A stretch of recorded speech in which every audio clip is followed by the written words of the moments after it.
चारधाम यात्रा की खास बुलेटिन मां गंगा यमुना की पुकार बद्री केदार की श्रृंगार पर मेरी सीधे ग्राउंड जीरो की कवरेज। इस वक्त मैं गंगोत्री धाम के दौरे पर हूं और गंगोत्री धाम के मुख्य परिसर में मौजूद हूं। और जहां तक मैं धामों की यात्रा की बात करूं, इस साल यात्रा मानो हुजूम लग गया था। सबसे बड़ी बात, दर्शकों की बात करो, भक्तों की बात करो, श्रद्धालुओं की बात करो, तो शायद लोग इस बात को समझने में थोड़ा शायद पूरी तरीके से पर्यटक स्थल और तीर्थटन को समझने में कहीं ना कहीं शायद विफलता नजर आ रही। यही कारण है कि धामों में जो हुजूम लग जाता है, ये भी कई कारण समझ आता है। मेरे साथ मंदिर के अध्यक्ष हरीश सेमवाल जी हैं। कई पहलू अब की बार यहाँ पर उठे हैं। सरकार को, मंदिर के पुजारी, पुरोहित, पंडा समाज ने जो सरकार का प्लान है चार धाम को यात्रा करके आदिकाल अनादिकाल से, सबसे पहले यमुनोत्री धाम, गंगोत्री धाम, केदारनाथ, बद्रीनाथ की यात्रा होती है। सरकार ने उसमें भी कुछ परिवर्तन का जो प्लान लाया, उस पर भी बातचीत करेंगे खासी, और इस साल की यात्रा को लेकर के, इसको महत्व को लेकर के। सेमवाल जी, आपका बहुत बहुत स्वागत है इस साल की यात्रा। और यदि बात करें ओवरऑल, तो क्या बोलना चाहेंगे आप? अखिल राष्ट्र के नाम श्री गंगोत्री धाम से यही संदेश कि आप सब पर असीम कृपा माँ भगवती गंगा की रहे, और हमारे जो चारों धाम है उसके हमारे जो आराध्य हैं बद्री विशाल का ये क्षेत्र, आप सब पर असीम कृपा रहे, ऐसी मेरी कामना। इस साल यात्रा की बात करें, सरकार की ओर से जो व्यवस्था बनाई गई है और मंदिर समिति की ओर से, थोड़ा वो कैसे रही? देखिए, सरकारों की व्यवस्थाएं अपनी जगह हैं और मंदिर समिति की व्यवस्थाएं अपनी जगह हैं। यहाँ पर श्री गंगोत्री धाम में जो जिस प्रकार से भी, चाहे वो किसी भी परिस्थिति रही हो, हमारी श्री पांच मंदिर समिति गंगोत्री धाम की व्यवस्था हमेशा और हमेशा उत्कृष्ट रहेगी और उत्कृष्ट रही है, हम यही जानते हैं। इस साल प्रारंभ में यात्रियों और श्रद्धालुओं का हुजूम लग गया था। प्रशासन को खास मशक्कत करनी पड़ी थी इस व्यवस्था के लिए। तो दिनों दिन जो श्रद्धालुओं की संख्या बढ़ रही है, ये कहीं ऐसा तो नहीं है कि लोग इसको पर्यटन के तौर पर आ रहे हैं। ये तीर्थटन है, यहाँ पर पूजा, पिंड आदि दिए जाते हैं, लेकिन ऐसा लगता है मानो कि कहीं ना कहीं लोग पर्यटन के रूप में भी ज़्यादा नजर आ रहे हैं। क्या ऐसा महसूस है या वास्तविक भक्तों की संख्या बढ़ी है? देखिए, हमारी भाषा का एक शब्द है, उसे कहते हैं दृष्टिकोण। अब आप किस दृष्टिकोण से देखते हैं, क्योंकि हमारा जो वर्णाश्रम है उसमें 25 साल तक का जो युवा है और 25 से 50 का जो व्यक्ति है, और उसके बाद जो है वानप्रस्थ और संन्यास आश्रम, तो अलग अलग दृष्टिकोण रहते हैं। हमारे पास जो भी आता है हम उसे जो है स्वागत करते हैं, चाहे वो किसी भी एज, किसी भी आयु का व्यक्ति हो, वो माँ गंगा के चरणों में आ सकता है। तो हमारा किसी व्यक्ति विशेष के लिए, चाहे आप कहें कि पर्यटन, हम सबको उसी आध्यात्मिक रूप में लेते हैं। इस साल की यदि मैं बात करूं, एजा आप तो पुरोहित भी हैं, पुजारी भी हैं, तमाम गुण आप में विद्यमान हैं। सरकार को, प्रधानमंत्री को, पंडा समाज, पुरोहित लोगों ने जो सरकार का नया फरमान जारी हुआ है, जिस तरीके से पूर्व में जब त्रिवेंद्र रावत सरकार थी, सरकार को अपना जो चार धाम को लेकर के व्यवस्था थी वापस लेना पड़ा था, और इस साल भी रोष प्रकट किया गया और प्रधानमंत्री की चिट्ठी भेजी गई है।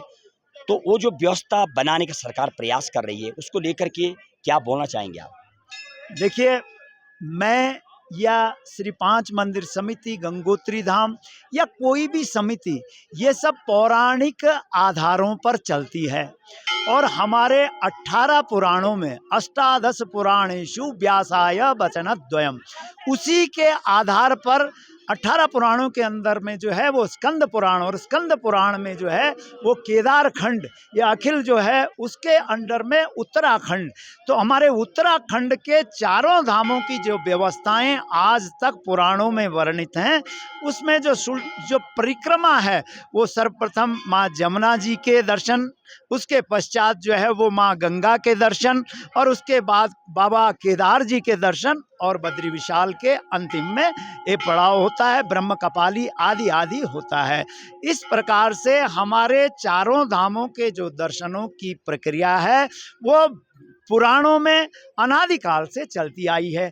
बाकी का देखिए, किसी के पर्टिकुलर, किसी का स्वतः स्फूर्त कोई कमेंट है तो मुझे उसमें कुछ भी नहीं कहना है।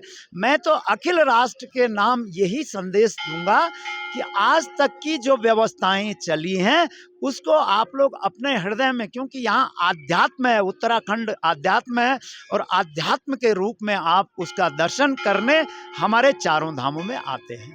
कहीं ऐसा तो नहीं है कि सरकार में जिस तरीके से उत्तराखंड के जो मानस खंड है और केदार खंड है, 2 खंड चलते हैं यहाँ पर, गढ़वाल मंडल, कुमाऊं मंडल, कहीं राजनीति में ऐसा तो नहीं है जिस तरह के पूर्व में कई मुख्यमंत्रियों ने मंडलवाद जब खेलना चालू किया तो उनके हाथ में कमंडल लगाए, तो कहीं वर्तमान के मुख्यमंत्री यही तो नहीं कर रहे हैं, कमंडल को लेके फैसला तो नहीं कर रहे, राजनीतिकरण तो बीच में 4 धाम में नहीं आ रहा है, आपको क्या लगता है? देखिए, मैं आपको बताऊं कि पहले भी मैंने कहा कि बद्री विशाल का ये क्षेत्र और हमारे जो चारों धाम, वो जो हैं वो यहाँ की सारी व्यवस्थाएं चलाते हैं।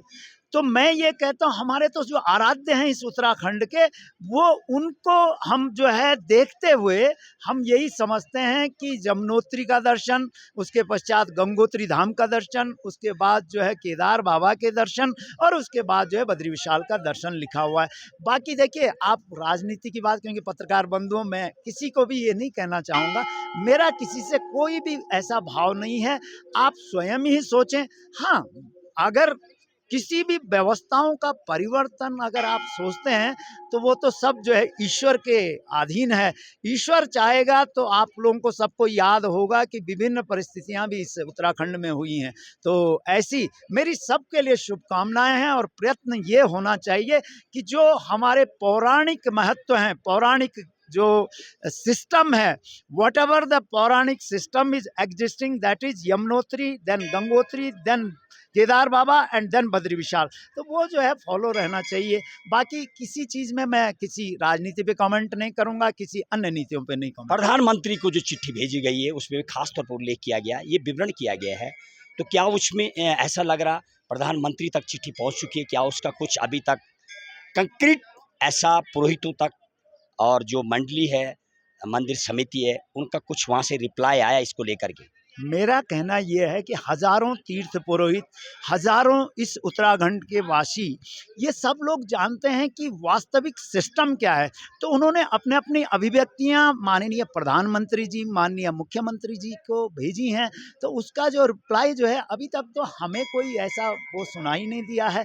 लेकिन ये जरूर है कि उत्तराखंड में जब बहुत ही ज़्यादा प्रेशर इस वर्ष के शुरुआती दौर में हुआ, तो हमने विषम परिस्थितियां भी टैकल की, और सिर्फ 5 मिनट, क्योंकि मैं तो अपनी मंदिर समिति की बात कहूँगा कि मैंने और मेरे समस्त सदस्यगणों ने जो है विषम परिस्थितियों को टैकल करते हुए रात के जो अधिक आवर्स भी यहाँ पर दर्शनार्थियों को दर्शन करवाए, उनके लिए भोजन, उनके लिए चाय। हमारा बच्चा जो है वो कितली लेके रात के 12 बजे भी, क्योंकि इस प्रांगण में न जाने कितने हजारों यात्री खड़े थे, तो हमने उनको सभी व्यवस्थाएं दी हैं, और प्रशासन ने भी उसको अप्रिशिएट किया है। पुलिस प्रशासन सभी मेरे साथ थे।